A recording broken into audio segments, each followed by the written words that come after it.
Well, hi guys, welcome to another series of the Entrepreneur from Miles Better Accounting Business Study. Rachelle Williams joined us today, and to not fall foul of Facebook or YouTube's rules on going late, we've gone live. Unfortunately, she seems to have got stuck in traffic or en route to the studio, so I'm going to fill in for a little bit of time until she comes, and if not, then we'll have to reschedule. But hope you're well, and let's say this is welcome to the Miles Better Conversation, the entrepreneurial series. My name is Colin Mars, aka the Numbers Guy, and in this series, if Rachelle joins us, we'll be looking to, for generally this series, as you well know by now, is to interview a variety of business owners from around the world and allow them to reveal what drives them and how they approach their business as individuals and as entrepreneurs. Each interview will last around about 30 minutes.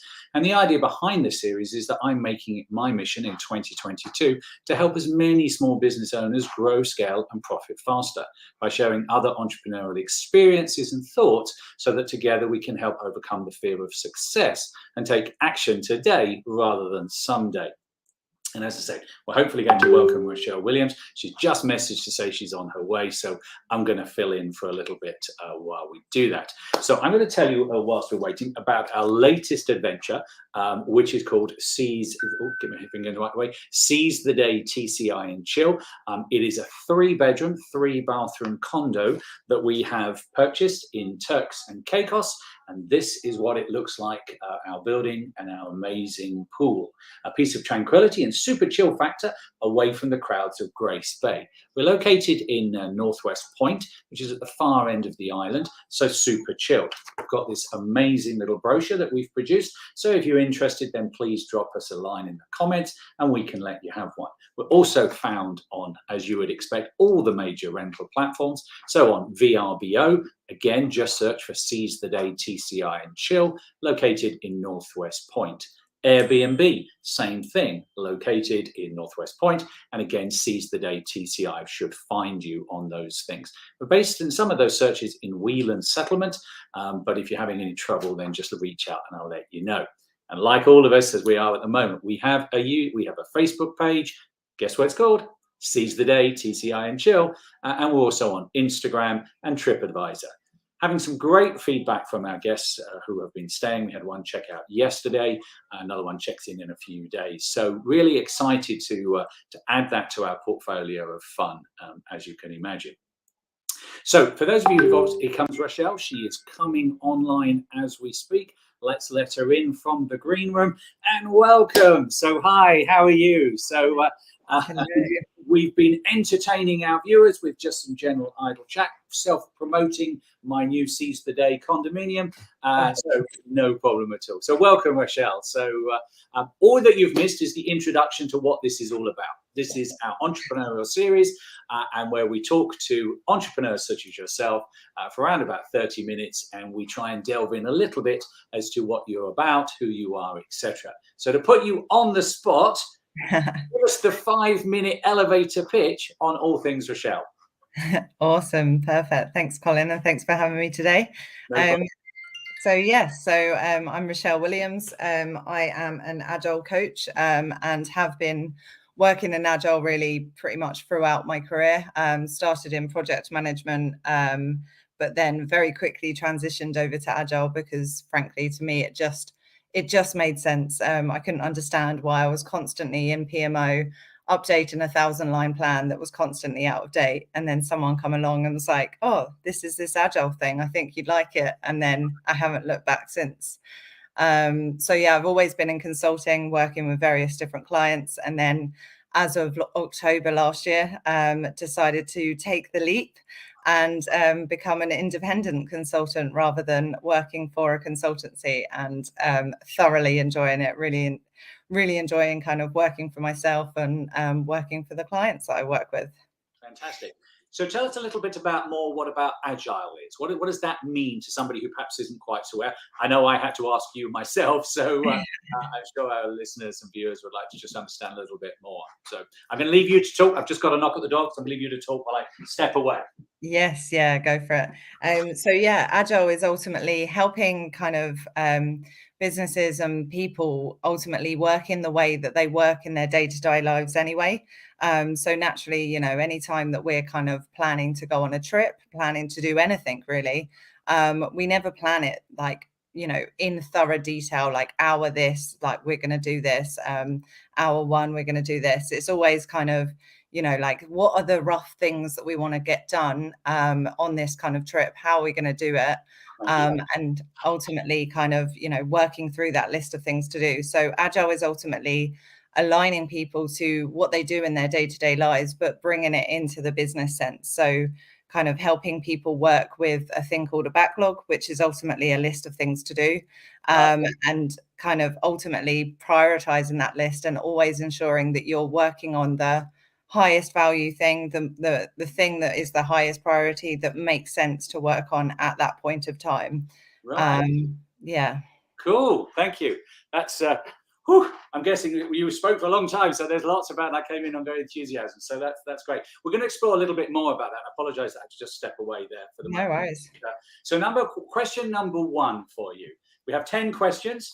Most of them are fairly lightweight questions. We're not going to ask you to solve world hunger or anything like that. But they give us a little bit of an insight as to what you're about and who things are. So I believe, as a business mentor and supporter for small entrepreneurs, that small business owners are a little bit like superheroes. Okay, you may not think of yourself as a superhero, but you are, and you have what I like to often call your origin story. And if you go back to think about Marvel, there's always somehow he became, or they or she became, a superhero. So, what's yours? And how did that? How did you take that leap? You mentioned about October, and Yeah. what was the story to make that leap? Yeah, perfect. Great question. So really, I've always had a driven mindset, like thinking from, you know, day dot. I've always kind of looked at things as to what can I strive towards, and then, you know, see that as an opportunity to ultimately work towards, like any challenge put in front of me. I've always been kind of driven to overcome that challenge. And kind of in my kind of early career or kind of young working age, this very much started out as setting myself kind of physical challenges. So I would, you know, started with like 10K runs, then it moved up to like 40-mile palace to palace bike rides, then the 3 peak challenge in 24 hours. So the three highest mountains in UK, which was awesome. To then also, of course, the London Marathon, which is just one of the best days of my life.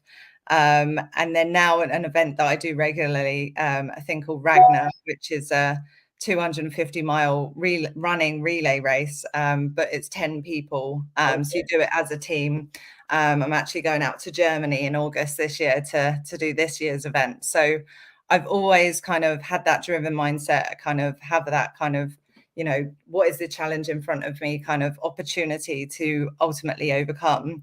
And I think this naturally lent itself to wanting to work for myself, have the challenge of being a solopreneur, independent consultant. And, you know, like I mentioned earlier, I've always worked in consulting. So I really enjoy kind of working with clients, overcoming kind of problems that they kind of have on their day-to-day business and helping them overcome them. And naturally, the next challenge for me was, let's do this by myself. Like, let's become an independent consultant and, you know, overcome that hurdle, which, yeah, absolutely love.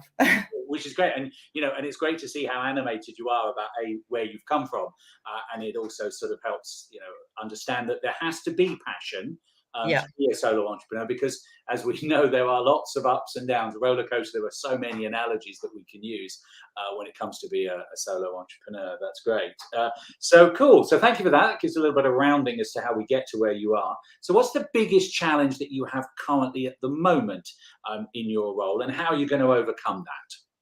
Yeah, so I guess the thing that came to mind for me is just managing the various different systems that we need to, like, for our clients, for ourselves, like in personal lives, but then also for our business. Like, there's various different kind of accounts, also various different, you know, I guess virtual calls, like we're using StreamYard for this today. There's also Zoom, Teams, Google Meet, lots of various different platforms that naturally need to use across the business and with clients. So it's, you know, managing kind of which one to use in which situation and ensuring to remember to use the right one.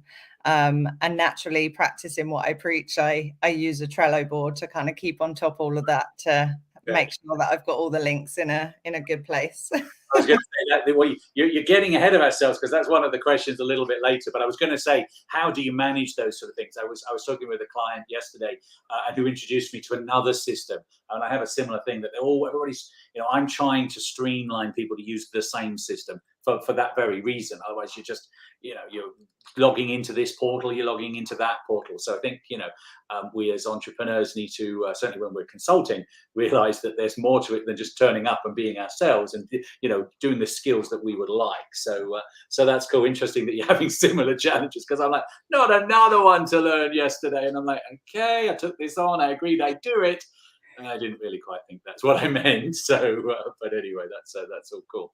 Good. So you're talking about Agile and being obviously changing things, moving things forward. The world is forever moving on. So how do you yourself continue to learn in order to stay at the top of your game within both the role and your industry? Because it moves, doesn't it? I mean, and if we stay still, we're going backwards. So what's your approach and advice for that? Yeah, so I love learning. Literally do feel very passionate about continually finding, continuous improvement opportunities. Ultimately, what I help my clients to do in terms of work in an agile way. But some of the ways that I do that, I always I journal. Have a book here that I bought recently. So coaching journal. So naturally, with the clients that I'm working with, reflecting on kind of coaching conversations, workshops that I've ran, and just going, what worked well in this conversation workshop, what didn't work well, and how can I learn from it? So actually doing like a mini retrospective ultimately in terms of reflecting on the conversations or the things that I do in the workplace. But then also going along to kind of different conferences and things like that are out there. So recently went to a thing called Scrum Exchange, which is a non-conference where like-minded agile SMEs come together and ultimately form the agenda on the day, and then held various different workshops, talks, practice different games, like, kind of icebreakers, stuff like that, to ultimately things that we can do and use like in our day-to-day jobs. And one of the techniques I actually learned from that day, I used this week as an icebreaker in a workshop that I ran. Well, that makes those sort of learning things really powerful, don't they? I mean, I think the old things about repeat something 7 times and it will stick. Same sort of thing. If you can use a new skill that you have learned very quickly, then it's likely to resonate in you. And if it tests and, as you said, get a great result, you're like, okay, that was worth attending. Because I think as entrepreneurs, learning can be quite difficult to where does it fit into our portfolio? How much do we spend time and money on learning new skills? And when I'm working with some of the newer entrepreneurs, there's always this struggle that they feel they have to learn everything first before they go off and do something. So you end up, well, you're spending loads of money on courses and training, and how are we going to pay for this? So I think there's a balance. So was that process, the non-conference, interesting statement, was that a freebie, or did you have to pay to go to that? Had to pay, yeah. And I strongly believe in kind of investing in our development. And it was actually interesting that you mentioned kind of, trying to kind of do all the learning up front. One of the activities we did in that session was it's called like the empty chair game, where it's just like an icebreaker to use with a team. And where you basically had to kind of keep an empty chair and like protect it from like the facilitator. So you have to basically move around the room and ensure that they can't get to the empty chair. And every time we try to come up with this like thorough strategy, like talk it through, like, oh, we could try and do this. But then as soon as then we tried it, we're like, oh no, that didn't work because of that. And like instantly we're seeing, the reason why you've just got to do stuff, learn from it, and then iterate it on it further, rather than trying to do all the thinking up front. It's just like the best thing to do is just to try something and learn from it live in the moment. Yeah, no, exactly. So it is about taking it and facing that fear, really, that it may not work. But as long as you learn from it, as I like to sometimes say, mistakes are wins yet to be modified. So lots of fun there. So cool. Know what you know about running your own business now. All right. Now that we've been doing it for a little bit, is there anything you would have done differently when you first started out? Now you're still fairly new, so we might still say, well, I'm still learning, as we just talked about. But in that sort of 6-month period, 7 months, it's actually nearly 8 months now, isn't it, since you took the leap? Is there Yeah. anything you've done differently, just as again to sort of share that person who's perhaps thinking about taking the leap? Yeah, so I guess not I guess the thing I was thinking about in terms of doing differently is not worrying at the start about finding work. Like there was a lot of apprehension naturally going into it, going, "Oh my God, am I gonna, leaving my secure job? Like, am I going to find work? Am I going to find clients?" And actually, now looking back, I'm like, having that worry probably didn't necessarily need to be there because of the network. Like I've been quite fortunate to always kind of build my network through everything that I do. And naturally, just as soon as I went into it, had the right conversations at the right time and was able to kind of land my first client. So I guess not, worrying too much about kind of, finding that first gig, because just have conversations, speak to people, and you will ultimately find something. Right, cool, good. So yeah, so again, that old adage of not the someday, but today type situation. So Mhm. cool. Good, good. All right. What do you think are the qualities that make a good entrepreneur? Now, again, that's very subjective, and not to be critical of anybody out there who may not have these skills. But what do you think are the qualities? What do you think makes a good entrepreneur? Yeah, so I very much think kind of that self-driven kind of attitude is key, really. Like a yes, like I can do this, I'm gonna go for it, rather than kind of the mindset of like, oh no, like this is going wrong, this is going wrong. It's like, okay, actually no, what can I do about it and what can I go after? So having that self-driven, motivated kind of mindset, I think is key. Having that growth mindset over fix. So rather than kind of going, I don't have that skill set right now, going, how can I get that skill set? How can I gain it? How can I grow in order to get there? Ultimately, based on the previous question, a good networker. So seeing kind of everyone you meet as key. And there's like something to be learned in every conversation that you have, whether it's just where to go on the weekend, or what's my next role going to be. You never know what your conversation might be around, so having that networking kind of opportunity, and yeah, just ultimately recognizing the benefit of people. Like just because you are a solopreneur, and there's still benefit in kind of having conversation with people, and like always finding that opportunity to learn from people, and just connect. Cool. Yeah. Okay. So about networking and being, just really being open to who's out there, and opportunities. That's useful. And I say, and that also probably comes back to some of the skills about the listening rather than just being driven, etc. Yes. So Yeah. that's good. So we talked earlier about being a superhero and having an origin story. So it's a little bit like life is a journey. If we think about Mhm.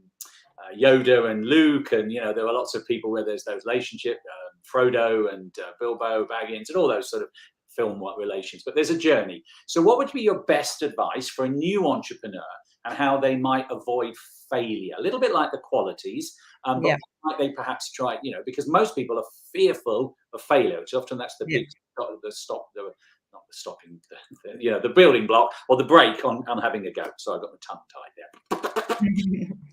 Yeah, so I guess to be that kind of controversial person, I very much believe that there is no failure. Like there is no point trying to avoid failure, because ultimately every failure that happens is ultimately going to lead to some sort of lesson, and that lesson is there to be found. So when things potentially go wrong or didn't go as planned as you kind of expected it to go, have a review of it, have a reflection of it, and go, okay, what can I actually learn from this, and what can it lead me to? Like, strongly believe in kind of, every closed door is another door opening. Kind of, thinking back, like I didn't potentially get the original graduate scheme that I originally wanted. Saw that as kind of a closed door, but then that led me down to a different graduate scheme, which now when I reflect back on it, I'm like, actually that was the right door for me at that time. But at the time, didn't know that. So that's only kind of you only gain that from reflecting on it and looking back. Okay. So yeah, just kind of learning from failures. Don't try to avoid them. If it doesn't go well, you're going to learn something from it, and that's the main thing. Okay, cool. Yeah. So again, it's all about just that moment of pausing, isn't it, and looking both forwards and backwards, and trying to go, okay, what can we take from that? Setback is obviously always can be disappointing, but as you say, how can we build on reverse changing what we did or moving forward? Nice, like it indeed. So there's a bit of theme here, obviously, in this middle sort of part about some of the questions. It can be very lonely being an entrepreneur. I often refer to it as being at the coal face. You've got your head down, you're focused on trying to be everything, jack of all trades, master of none. I've got another sort of podcast videos on that as well. So please, guys, check out some of the other videos that you can find and interviews on our Miles Better mentoring site. Put some details up a little bit later. But it can be lonely.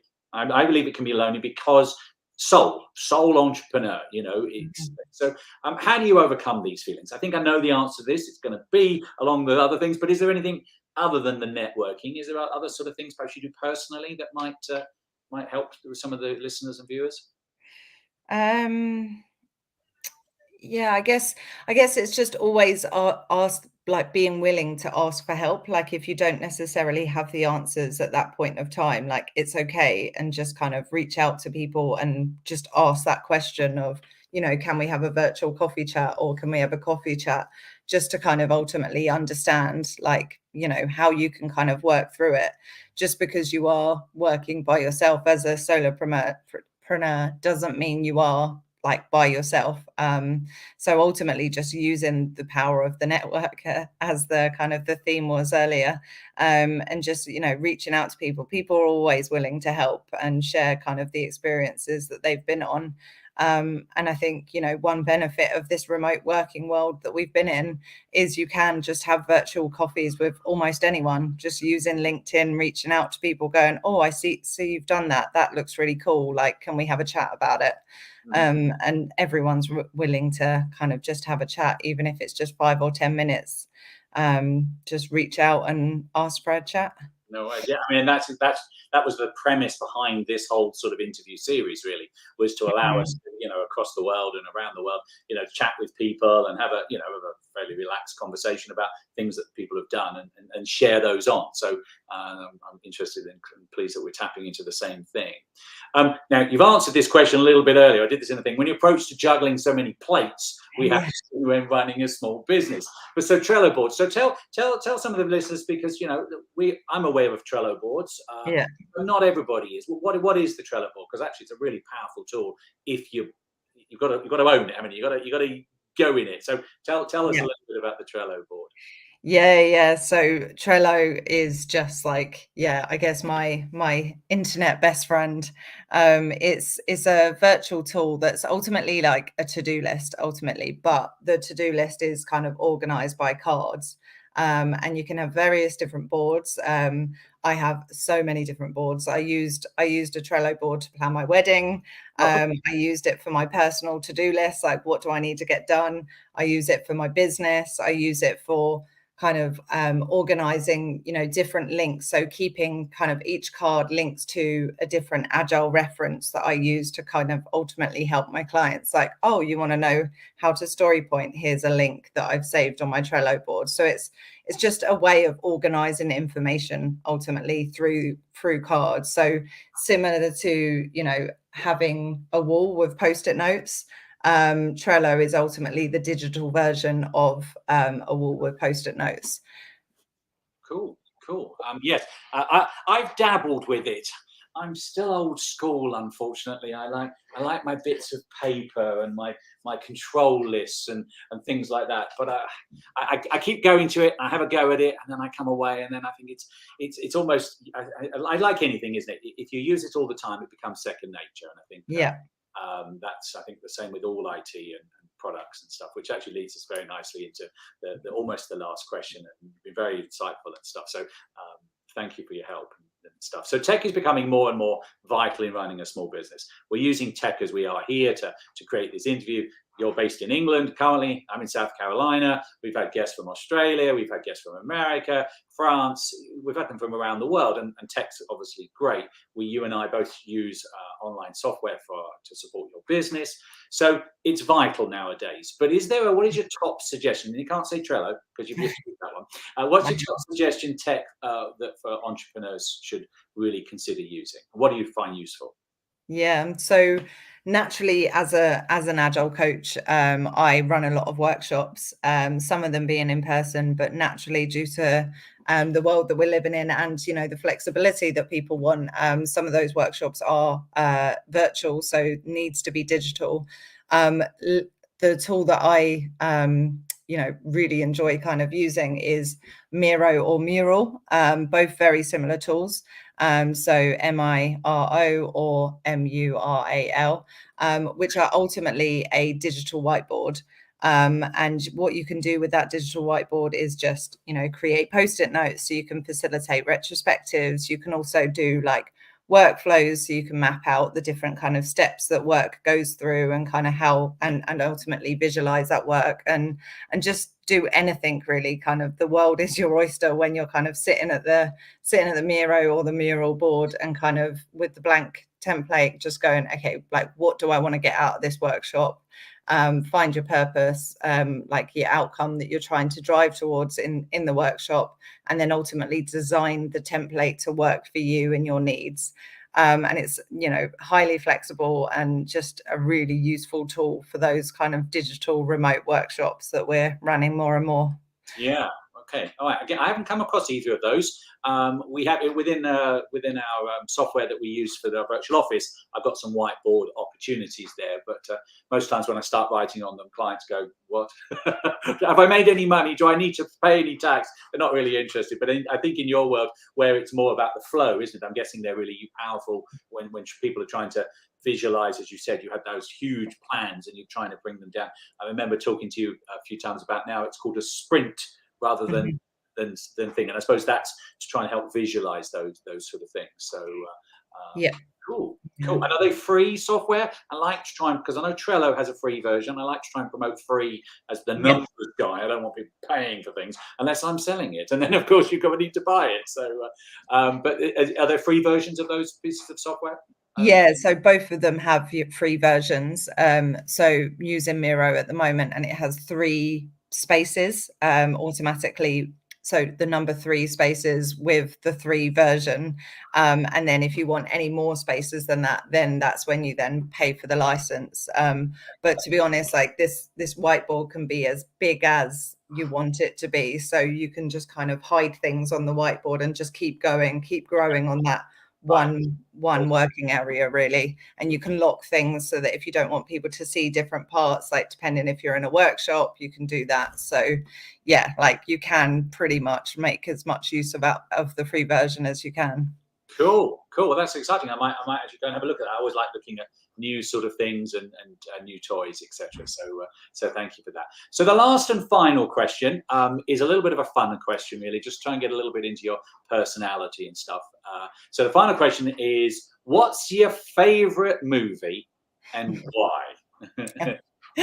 So the first film that came to mind, so I was like, I have to go with this because That's the best one. yeah, it definitely is my favorite, is Moulin Rouge. I'm a Oh, sucker for a romantic film. okay. I've literally watched this film, I don't even know how many times, and I was lucky enough this year to go see it in the theater, which yeah, I literally sat there with the biggest smile on my face the whole time. So I think that definitely ticks the box of being the favorite if it, kept me that happy for the whole time, except for the sad bits, of course. Well, of course, but a good romantic Yeah. has to have the highs and lows. Life has to have highs and lows. Being an entrepreneur has to have highs. So it somewhat mirrors the fact that that you believe life's an up and down, and and again within that storyline, there's obviously the characters rely on their network and the joys and the tribulations, and she try and do some things on her own, and then not on her own, etc. Have you ever been to Moulin Rouge in Paris? Have you actually I been? haven't, no, but it's on my to-do list at some point. Yeah. Very fortunate and went a few years ago when we were traveling through Paris. And yes, it's a lot of fun. A lot of fun. It is as you'd expect, glitzy, and the Mhm. outside's fun, and then you go inside, and and the show's amazing. I mean, Yeah. I won't. You've probably seen it from various bits, but it really does. You can see how it translated out and Mm. stuff. So that's really Yeah. cool. I'll let you know once I see it. Yeah, no, indeed. I look forward to sharing that on a call one time. So cool. So thank you so much. I really want to thank you, Rachelle, for taking the time to share your thoughts and ideas on how you became an entrepreneur and what some of the qualities you need. So I do appreciate that. The journey of how you started from obviously going from being, as many entrepreneurs go, can I take that leap? And the fact that you did take that leap, and that actually in hindsight, you perhaps should have taken the leap maybe slightly earlier, but remembering, as you said, that the journey, a door is a new opportunity. So exactly the right time at the right moment. So it was the right time and the right moment. So yeah. So that's great. And hopefully your tips and hints, and the whole purpose of this video podcast is to show other entrepreneurs or people who are thinking that it is okay to take the leap, that there are people who've done it before. And obviously all of my guests have been said very happily that if you have questions or answers or queries, just reach out through the various portals and we can help get that along. So that's fantastic. So that's really the end of it. But I did before I wanted to go. It is my podcast, so I am allowed to do a little bit of a sales pitch and stuff, as you can imagine. So I do want to thank everybody for listening to this episode of the Miles Better Conversation. We'd love to hear your thoughts and comments, as well as sharing the Miles Better Conversation on your social media. We've had a few viewers making some comments on Facebook, so thank you, Robert and Mugar from Uganda. We had another couple of viewers from Uganda this week, so really quite interesting that we're getting a little bit of traction ourselves. We'd love you to check back for the next episode in the series. Do check out milesbetterconversation.com for lots of various podcasts, etc. And of course, if you'd like to be a guest on the show, then please just drop me a note and we can see how the agenda works out. But right at the beginning, I mentioned that I'm making it my mission to help as many people become an entrepreneur in 2022. And I'd love you to claim my free ebook called The Accounting Translator, 42-page guide to in plain speak, and you can get that by visiting my lethenumbersdecide.com website, which is also an online course that I've written and promoting, and there's also an opportunity to get a free discovery call, etc. That was my sales pitch. So thank you so much to everybody. Thank you for everybody who's listened and watching. If you're watching the replay, we appreciate your support after the event. If you've been watching us live, as I said, thank you for your time. We value that. My name is Colin Miles, aka The Numbers Guy, and this has been a Miles Better Conversation.